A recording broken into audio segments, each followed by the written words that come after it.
આ છે ચલૈયા ધામ. આજે આપણે આવી ગયા છીએ ચલૈયા ધામે. આ ધામ બિલખા પાસે આવેલું છે. બિલખા પાસે તમે જશો એટલે આ ધામ આવેલું છે. આ ધામ ઘણું જૂનું છે અને અહીંયા શેઠ સગાર શાહ અને તેમના પત્ની ચંગાવતી અને તેમનો પુત્ર ચલૈયા અહીંયા રહેતા હતા. એક દંતકથા મુજબ દાનવી કર્ણ મૃત્યુ પછી સ્વર્ગમાં ગયા ત્યારે એમનું ભવ્ય સ્વાગત કરવામાં આવ્યું.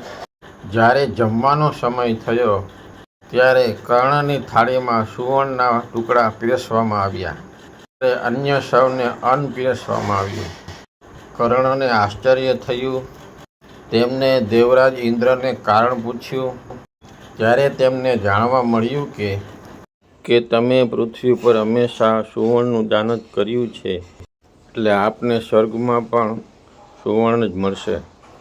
જો તમે પૃથ્વી ઉપર અન્નદાન કર્યું હોત તો આપને સ્વર્ગમાં પણ અન્નદાન મળત.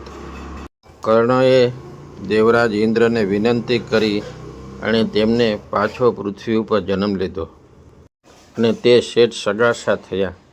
શેઠ સગાસાને તેમના પત્ની સદા વ્રત ચલાવે છે.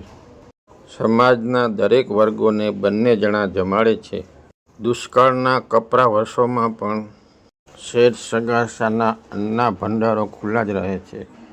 તે બધી વાતના ખુશ હોવા છતાં પણ તેમને ત્યાં શેર માટેની ખોટ હતી.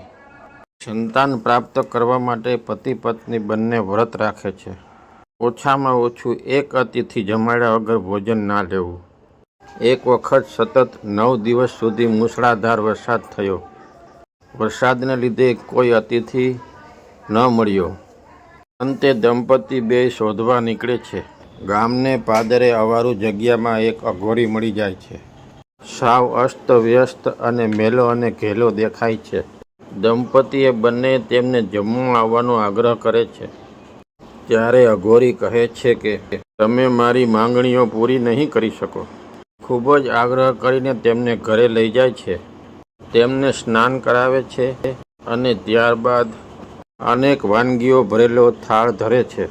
ગુસ્સે થઈ અને થાળીની ઠોકર મારી અઘોરી કહે છે, અમે અઘોર પંથના સાધુ છીએ, અમને તો રાંધેલું માંસ ખાવા જોઈએ, પણ મનુષ્યનું જ હોવું જોઈએ.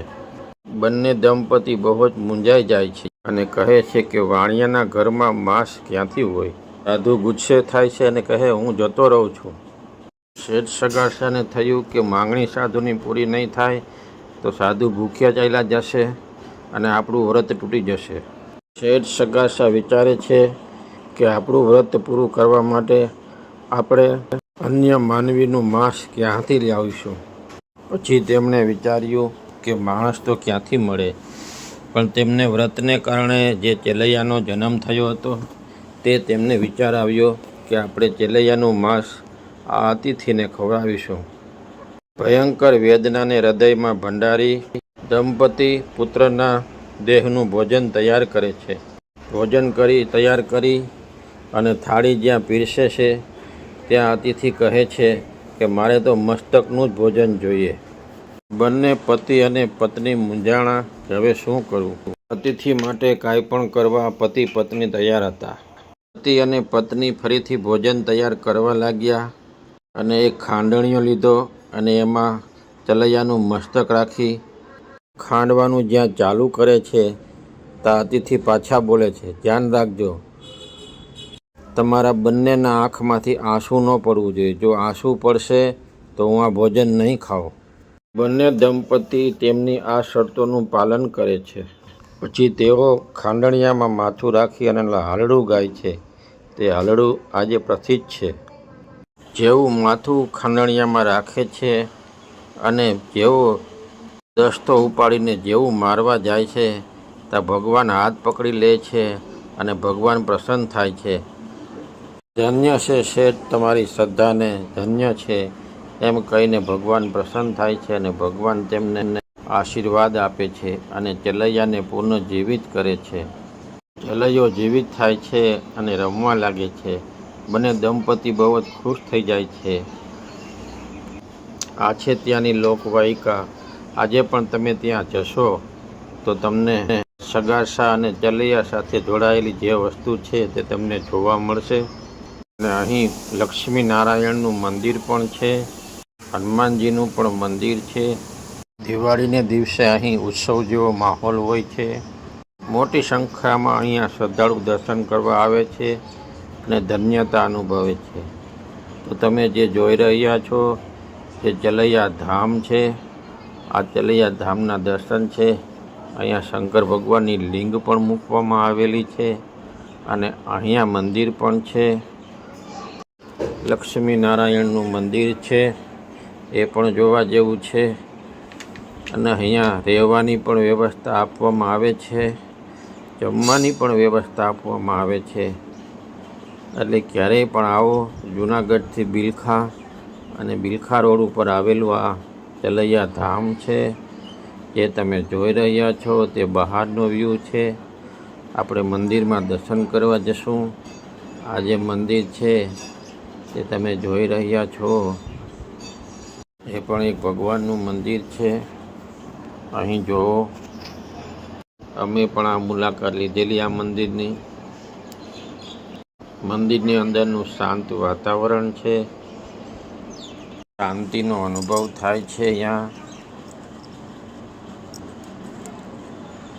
તો આપણી ચેનલ સારી લાગે તો સબસ્ક્રાઈબ કરજો. હવે આપણે મંદિરના દર્શન કરીશું.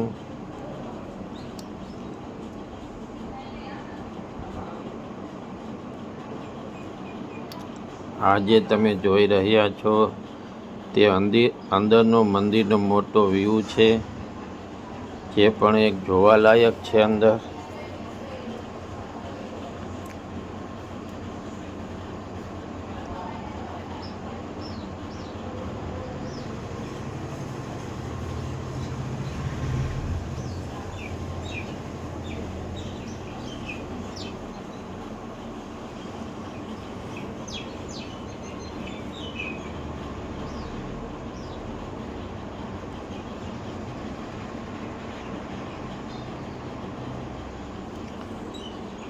અહીંયા ચલૈયાનું હારડું મૂકવામાં આવ્યું છે. તમે ત્યાં જઈને